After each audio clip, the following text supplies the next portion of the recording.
Assalamualaikum warahmatullahi wabarakatuh. Selamat pagi dan selamat datang di Depati Podcast. Perkenalkan saya Dr. Melanggraini sebagai host pada acara podcast perdana kita untuk memperingati Hari Ulang Tahun Rumah Sakit Umum Daerah Depati Barin yang ke-53 dan juga Hari Kesehatan Nasional yang ke-59. Tentunya teman-teman, untuk menyapa para pendengar sahabat Depati Barin, izinkan saya untuk melantunkan sebuah pantun dari Sungai Liat ke Togoli hingga sebentar di Pangkal Pinang. Halo semuanya, selamat pagi. Mari kita berbincang-bincang. Teman-teman di sini, tentunya pagi hari ini podcast kita akan mengangkat sebuah topik yang tidak kalah seru nih, mengenai transformasi kesehatan. Dan narasumber kita pada pagi hari ini, beliau sudah hadir bersama kita, Dr. Yogi Yamani, spesialis bedah sebagai Direktur Rumah Sakit Umum Daerah Depati Barin. Mari dokter, silakan disapa teman-teman semua. Assalamualaikum warahmatullahi wabarakatuh. Selamat pagi, salam sejahtera bagi kita semua. Selamat pagi teman para pendengar podcast semua di RSUD Depati Barin dan di mana saja berada. Jadi seperti ini dok, kan tema kita pada pagi hari ini mengenai transformasi kesehatan ya dok ya. Yeah. Mungkin bisa dijelaskan sedikit nih dok, bagaimana sih transformasi kesehatan itu sendiri dokter? Ya, terima kasih dokter.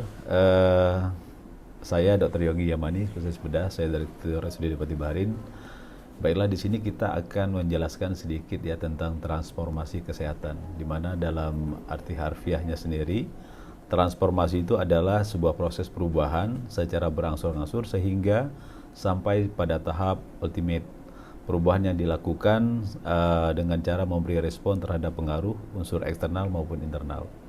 Sinonimnya perubahan ini sering kita sebut sebagai perubahan atau alterasi, atau metamorfosis, modifikasi, atau transfigurasi, dan lain sebagainya. Demikian mungkin. Oke, baik dokter. Terima kasih penjelasannya ya dok ya. Mungkin sedikit pencerahan bagi kita para pendengar sahabat Depati. Ya, lalu bagaimana nih dok implementasi yang sudah dijalankan dari transformasi kesehatan sendiri di Rumah Sakit Umum Depati Barin dok? Ya, terima kasih. Jadi kita harus tahu dulu transformasi kesehatan yang dicanangkan oleh Kementerian Kesehatan itu seperti apa. Bahwa Kementerian Kesehatan sudah berkomitmen untuk melakukan transformasi sistem kesehatan membagi dalam 6 pilar, di mana visi dari transformasi ini adalah sama dengan visi Presiden, yaitu untuk mewujudkan masyarakat yang sehat, produktif, mandiri, dan berkeadilan. Di mana outcome yang diharapkan nanti dari transformasi ini adalah pertama, bisa meningkatkan kesehatan ibu dan anak, keluarga berencana, dan kesehatan reproduktif. Kemudian yang kedua, bisa mempercepat perbaikan gizi masyarakat. Dan yang ketiga, memperbaiki pengendalian penyakit. Dan kelima, germas, gerakan hidup sehat. Dan yang keenam adalah memperkuat sistem kesehatan dan pengendalian obat dan makanan. Nah, untuk mewujudkan visi tersebut dari transformasi kesehatan ini dibutuhkan pilar. Ada 6 pilar yang sudah dicanangkan oleh Kementerian Kesehatan, yaitu pertama adalah transformasi layanan primer. Ini tentu saja teman-teman tahu bahwa transformasi ini ada di tingkat layanan pertama ya, yang ada di puskesmas. Yang kedua adalah transformasi layanan rujukan. Nah, ini yang penting sekali yang ada di rumah sakit kita, yaitu transformasi layanan rujukan. Apa saja transformasi layanan rujukan yang diharapkan pada proses transformasi kesehatan ini? Yaitu adalah peningkatan akses dan mutu pelayanan pada rumah sakit atau pelayanan sekunder dan tersier. Nah, apa saja yang harus dilakukan oleh rumah sakit dalam hal peningkatan akses dan mutu layanan? Nah, jadi sesuai yang ditanyakan oleh dokter tadi, bahwa implikasi di rumah sakit kita sudah seperti apa. Untuk peningkatan akses, jadi pertama akses itu kita harus mendekatkan sumber pelayanan kepada masyarakat sedekat mungkin. Dengan cara apa? Mungkin di pemerintah Kabupaten Bangka ini sudah membuat ada 3 rumah sakit daerah. Itu salah satu upaya untuk mendekatkan akses kepada masyarakat. Yang kedua adalah bagaimana masyarakat bisa menjangkau akses tersebut. Tentu saja sarana jalan dan lain sebagainya itu harus dipersiapkan oleh pemerintah supaya masyarakat bisa mengakses pelayanan tersebut atau rumah sakit tersebut. Yang ketiga adalah bagaimana supaya masyarakat itu cepat mengakses layanan tadi, ya dengan cara salah satunya rumah sakit kita sudah membuat suatu aplikasi layanan pendaftaran online. Bisa melalui mobil JKN BPJS yang dimiliki oleh BPJS, bisa juga melalui aplikasi RS online atau klik pasien yang sudah dibuat oleh RSUD Depati Bahrin. Jadi kemudahan untuk mendapatkan akses tersebut. Nah, kemudian selain itu kita juga mempermudah supaya masyarakat bisa mendapatkan akses pelayanan di rumah sakit. Dengan cara apa? Kita sudah tidak ada lagi jika orang yang mau berobat ke rumah sakit kita, misalnya ditanyai jaminannya apa, gitu kan? Ibu bisa kami layani dengan jaminannya ini. Itu nggak ada lagi. Itu sudah kita hilangkan bahwa siapapun yang datang ke rumah sakit kita, apakah melalui poliklinik maupun IGD, itu wajib kita layani. Tentu saja dia sudah mendaftar baik secara online maupun offline, atau ke IGD, langsung datang ke IGD, itu wajib kita layani. Urusan jaminan itu urusan nomor 10.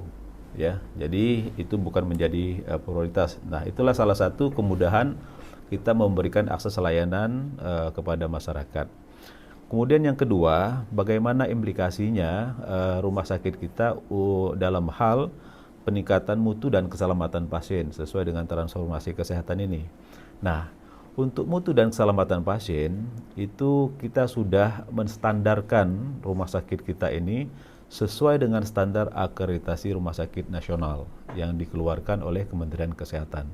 Nah, pada bulan Mei kemarin kita sudah melakukan survei akreditasi rumah sakit yang dilakukan oleh salah satu lembaga LIPA, lembaga akreditasi rumah sakit.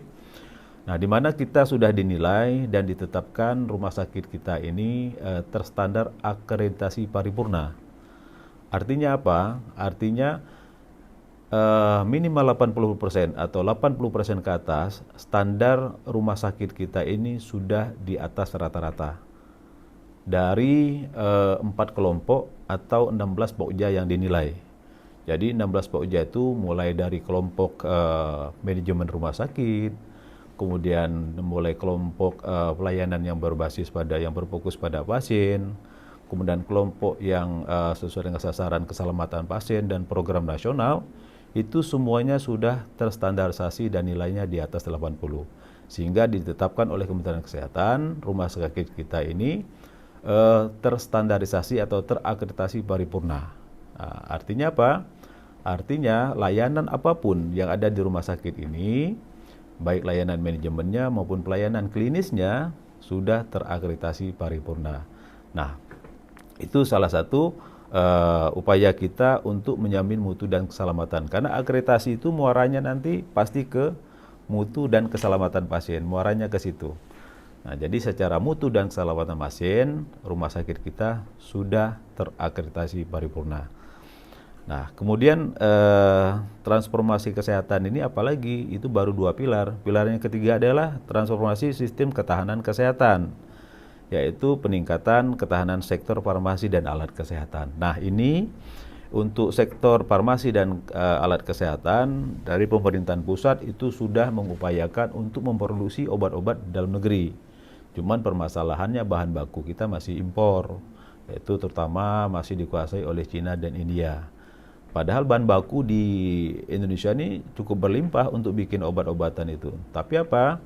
Bahan baku yang dijual oleh India dan Cina itu jauh lebih murah daripada yang ada di Indonesia. Sehingga produksinya pun walaupun diproduksi Indonesia masih tetap mahal dibanding kita harus impor bahan baku dari luar. Tapi itu urusan pemerintah lah ya, kita tinggal terima obatnya saja.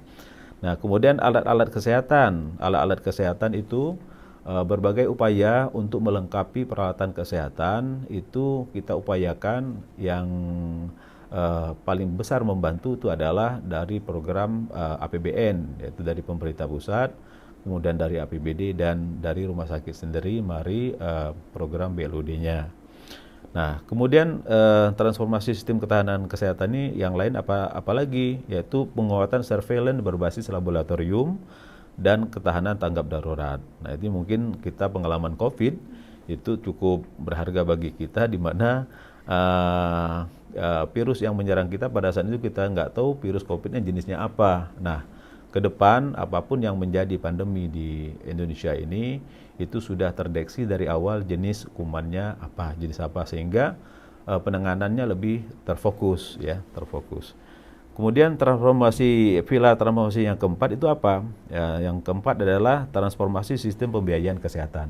Nah, kita tahu bahwa pembiayaan kesehatan di di Indonesia ini berbagai macam sistem untuk pelayanan yang menyangkut sarana prasarana dan alat kesehatannya itu disiapkan oleh pemerintah, apakah pemerintah pusat maupun pemerintah daerah dan rumah sakit sendiri. Namun untuk kos biaya pelayanan itu sendiri yang menyangkut tentang penyakitnya itu dibiayain melalui BPJS Kesehatan. Jadi ada supply demand, ada juga masalah rantai pasok ya. Jadi untuk BPJS ini dia membiayai untuk pelayanan pasien yang sudah datang ke rumah sakit. Di sistem pembayaran sudah hampir 100%. Rumah sakit di Indonesia ini, baik swasta maupun negeri, sudah bekerja sama dengan BPJS Kesehatan. Artinya, ke depan semua pembiayaan kesehatan ini, terutama menyangkut penyakitnya, itu akan di-backup oleh BPJS Kesehatan. Jadi tidak perlu lagi nanti misal masyarakat datang ke rumah sakit, takut misalnya uangnya nggak perlu lagi. Karena sekarang target semua pemerintah daerah itu sudah harus UHC di tahun 2000, paling lambat 2024 itu sudah UHC 100%. Ya, artinya universal health coverage-nya atau kemampuan pemerintah untuk melindungi masyarakatnya dengan BPJS Kesehatan ini sudah harus 100% minimal paling lambat di tahun 2024. Sehingga masyarakat tidak perlu lagi datang ke rumah sakit, ke puskesmas untuk berobat. Biaya itu sudah ditanggung oleh negara atau dibiayai sendiri melalui BPJS. Kemudian transformasi yang kelima pilarnya adalah transformasi SDM kesehatan. Nah, ini yang mungkin yang agak susah ya kalau menyangkut SDM, karena memproduksi SDM ini tidak secepat kita membeli alat kesehatan. Kalau misal alat kesehatan tidak ada, mungkin kita klik sekarang, besok atau lusa barangnya sudah datang. Tapi memproduksi SDM ini suatu hal yang sangat susah sekali dan sangat kompleks. Di samping memang lembaga pendidikannya yang kurang, kemudian tenaga pengajarnya yang kurang, dan juga peminatan terhadap profesi tersebut juga belum begitu banyak ya. Nah, sekarang yang dicanangkan oleh pemerintah, terutama SDM nih, para dokter-dokter nih, terutama dokter spesialis, itu langkah-langkah yang diambil pemerintah salah satunya adalah transformasi SDM terutama di dokter-dokter spesialis ini dengan cara membuka lembaga pendidikan itu bukan hanya berbasis universitas, tetapi sudah berbasis rumah sakit atau hospital base. Jadi nanti rumah sakit pendidikan itu bisa memproduksi dokter-dokter spesialis. Nah, di samping itu dokter spesialis ini kan tidak langsung jadi dokter spesialis. Kayak dokter ini dia harus melalui dokter umum dulu ya. Nah, di lembaga-lembaga yang memproduksi dokter umum pun masih kurang. Nah, ada pun sekarang dibatasin, misalnya penerimaan 1 tahun ini cuma 100, padahal kebutuhannya banyak sekali ya. Jadi produksi dokter-dokter umum dan dokter-dokter spesialis itu sudah menjadi perhatian bagi pemerintah kita. Nah, di samping itu nanti sudah tercipta nih, sudah ada dokter spesialis bedahnya misalnya kayak saya. Nah, sekarang tidak hanya cukup sampai dokter bedah lagi atau misalnya sampai produksi dokter jantung, tapi tidak sampai sekarang kebutuhan masyarakat itu sudah sampai yang lebih rinci lagi, lebih terfokus lagi. Misalnya dokter jantung harus bisa melayani kateterisasi jantung. Nah, itu dia harus sekolah lagi atau ngambil kursus lagi yang namanya tindakan intervensi jantung ya. Misalnya dengan cath lab untuk pemasangan ring dan lain sebagainya. Nah, itu perlu sekolah lagi. Nah, ini pemerintah sudah memfasilitasi bagi dokter-dokter spesialis yang ingin melanjutkan sekolahnya beasiswa terbuka lebar ya. Cuman SDM-nya nggak ada karena dokter-dokter spesialis juga sudah terbatas. Kalau dia sekolah tinggalkan rumah sakit, yang lainnya di rumah sakit siapa? Ya, seperti itu. Kemudian pilar yang keenam adalah transformasi teknologi kesehatan, ya. Mungkin kita tahu bahwa sekarang lagi gencar-gencarnya digitalisasi rumah sakit. Nah, dalam hal ini rumah sakit kita implikasinya adalah kita sudah mempersiapkan sesuai dengan edaran Menteri Kesehatan bahwa paling lambat tanggal 31 Desember ini seluruh rumah sakit itu sudah digitalisasi, terutama mengenai e-medical record. Nah, sekarang RSUD Depati Bahrin sudah mempersiapkan diri, di mana e-medical recordnya sekarang sudah mempersiapkan diri, sudah diaplikasikan pada tahap bukan hanya rawat jalan, tetapi sudah rawat inap. Nah, harapan kita pada tanggal 31 Desember ini semua medical record kita itu, semua medical record kita itu sudah menggunakan electrical medical record atau digitalisasi. Nah, dengan adanya medical record ini nanti tidak perlu lagi kita menyiapin kertas, sudah paperless ya. Jadi semuanya sudah terdigitalisasi dan cepat dan mudah. Mungkin dokter juga nanti bisa membuat resume cukup dari rumah atau cukup dari handphonenya atau tabletnya, sehingga tidak perlu lagi datang ke rumah sakit untuk nulis, bikin resumenya ya. Jadi semuanya di mana saja bisa, kapan saja bisa menggunakan teknologi tersebut. Mungkin demikian dokter ya. Udah banyak banget ya dok, informasi sudah diberikan kepada kami para sahabat Depati.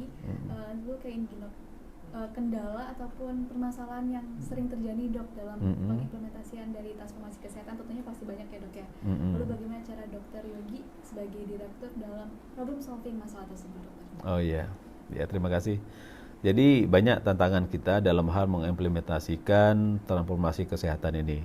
Nah, yang perlu saya jelaskan lagi, ada satu hal lagi yang mungkin penting ya di sini, bahwa transformasi kesehatan sekarang pemerintah sudah mencanangkan layanan prioritas. Nah, jadi untuk transformasi kesehatan itu dicanangkan layanan prioritas, di mana layanan prioritas ini ditetapkan berdasarkan apa? Karena angka kematian dan kesakitannya cukup tinggi di Indonesia. Contohnya apa? Ada beberapa layanan prioritas. Pertama adalah kanker, jantung, stroke, dan uronefro, serta KIA, kesehatan ibu dan anak. Nah, layanan prioritas inilah yang ditetapkan oleh Kementerian Kesehatan untuk diutamakan sekarang. Nah, pemerintah mulai gencar-gencar mempersiapkan baik sarana prasarana, alat kesehatan, dan SDM-nya untuk mewujudkan layanan KJSU KIA ini. Minimal pada tahun 2027 semua rumah sakit yang ada di Indonesia ini, terutama di rumah sakit provinsi dan kabupaten, sudah bisa melayani KJSU itu. Apakah itu levelnya paripurna, utama, atau madya. Kebetulan RSUD Depati Bahrin sudah dipetakan oleh Kementerian Kesehatan bahwa RSUD Depati Bahrin termasuk layanan prioritas KJSU yang madya. Nah, madya. Apa saja layanan KJSU madya ini ya? Layanan KJSU madya yang harus dilayani oleh rumah sakit Depati Bahrin, yaitu rumah sakit harus memiliki kompetensi apa saja. Pertama, di bidang jantung dan stroke. Jadi rumah sakit kita harus mampu mendiagnostik invasif dan intervensi non bedah. Misal pasang ring dan trombektomi atau coiling jantung. Nah, itu kita harus bisa nanti. Nah, sekarang kita sudah mempersiapkan baik sarana prasarana dan SDM-nya.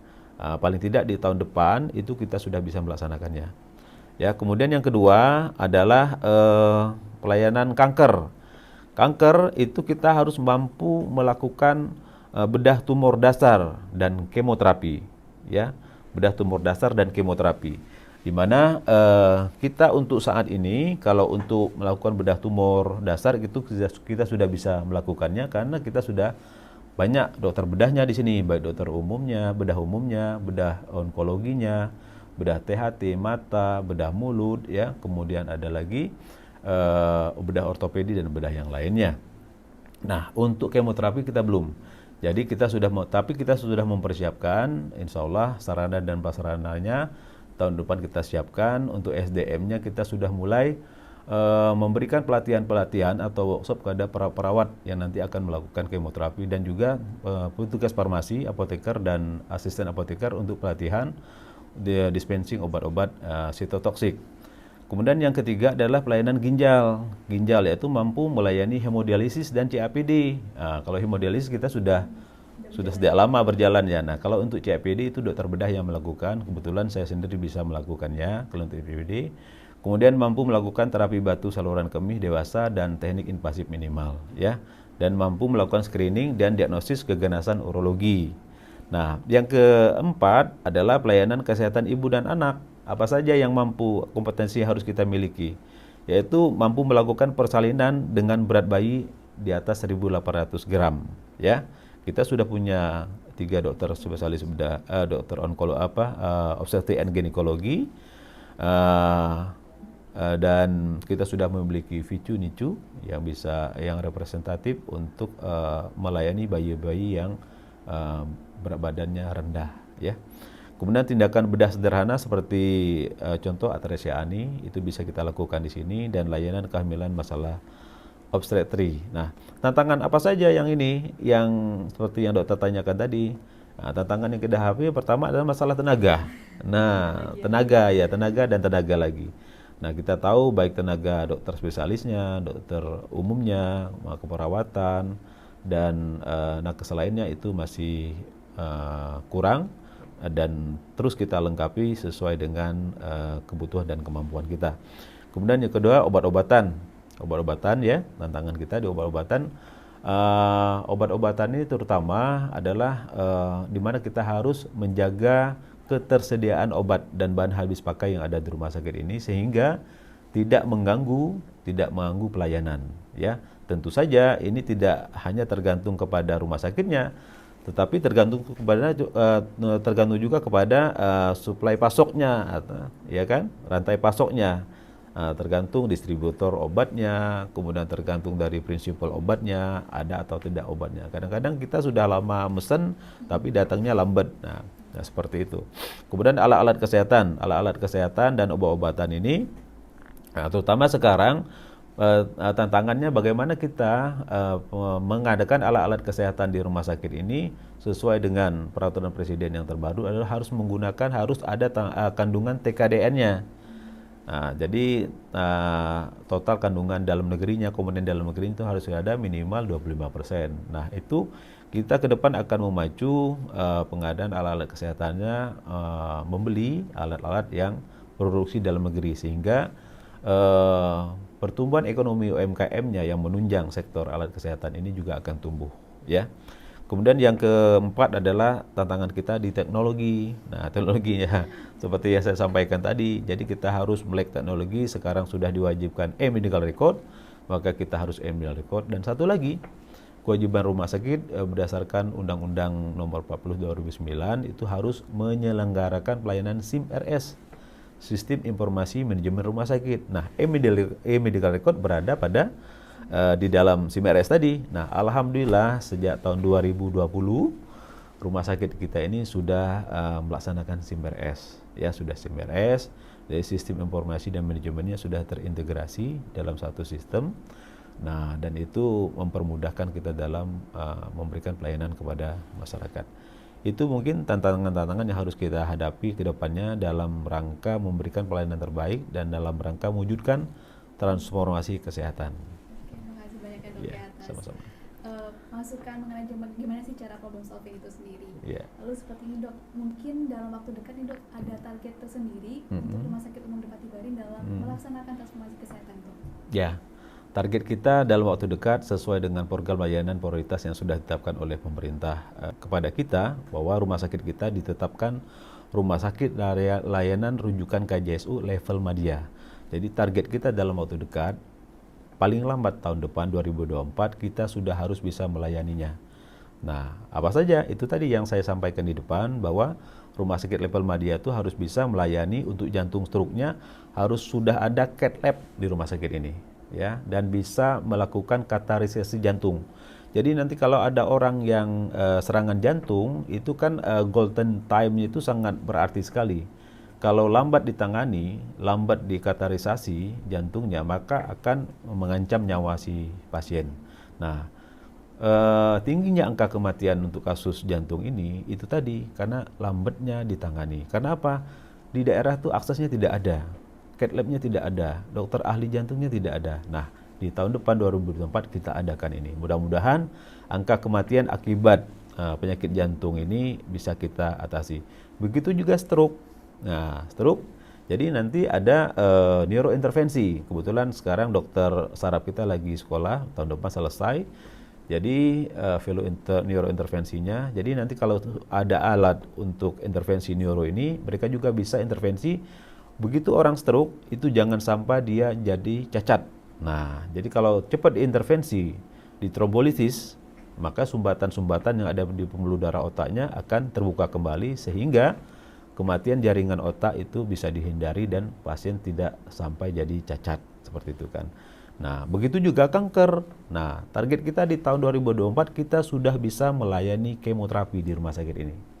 Minimal first line kemoterapi kita sudah bisa layani. Nah, kita menyiapkan sarananya di tahun depan. Kemudian SDM-nya sudah kita siapkan dari mulai sekarang. Kemudian untuk ginjal, kebetulan untuk hemodialisis kita sudah bisa dan CAPD juga kita sudah bisa. Kemudian untuk kesehatan ibu dan anak kita sudah melaksanakan. Karena rumah sakit kita satu-satunya rumah sakit Ponek di Kabupaten Bangka. Jadi rumah sakit Ponek itu adalah rumah sakit yang melayani emergensinya untuk kasus anak dan ibu hamil, ya. Jadi mulai dari DGD-nya, kemudian kamar operasinya, ruang tindakan partusnya, ruang kebidanannya, VICU sampai NICU-nya itu sudah kita lengkapi baik sarana, prasarana maupun SDM. Jadi kita siap kalau untuk pelayanan kesehatan ibu dan anak. Demikian mungkin dokter. Oke, makasih banyak dokter atas sama-sama. banyaknya sekali target yang insya Allah nanti bakal tercapai secepat mungkin ya dok. Amin, amin ya rabbal alamin. Tidak terasa sudah di akhir penghujung podcast nih dok. Mungkin ada take home message buat para sahabat Depati, para pendengar kita pagi hari ini dokter. Silakan disampaikan dok. Ya, terima kasih dok. Pesan yang kami sampaikan kepada semua pemeriksa podcast Studio Depati Bahari atau Depati pada pagi ini adalah tetap menjaga kontinuitas atau konsistensi dalam memberikan pelayanan kepada masyarakat, terutama memberikan pelayanan sesuai dengan standar akreditasi yang sudah kita tetapkan, bekerjalah sesuai dengan SOP yang sudah ditetapkan. Kemudian bagi masyarakat yang mendengar podcast ini, harapan kami bisa menjaga kesehatan dengan baik, jangan sampai menambah jumlah kunjungan pasien ke rumah sakit karena semakin banyak tentunya pasien yang berobat ke rumah sakit kita, itu hal yang tidak kita harapkan. Tentunya kita mengharapkan masyarakat itu bisa mencegah jangan sampai terjadi sakit dengan berbagai macam cara, apakah melalui pola hidup, kemudian dari pola makanan, kebiasaan olahraga dan istirahat yang cukup. Mungkin demikian dokter. Oke, terima kasih banyak dokter Yogi atas sama-sama. banyaknya pesan buat kita semua ya para pendengar sahabat Depati. Dan untuk menutup acara kita podcast pada pagi hari ini, kita tutup dengan ucapan alhamdulillah dan juga terima kasih banyak kepada semua kru yang sudah bertugas pada pagi hari ini. Semoga nanti kita bisa bertemu di podcast yang lainnya. Terima kasih, selamat pagi untuk kita semua. Selamat pagi. Assalamualaikum warahmatullahi wabarakatuh.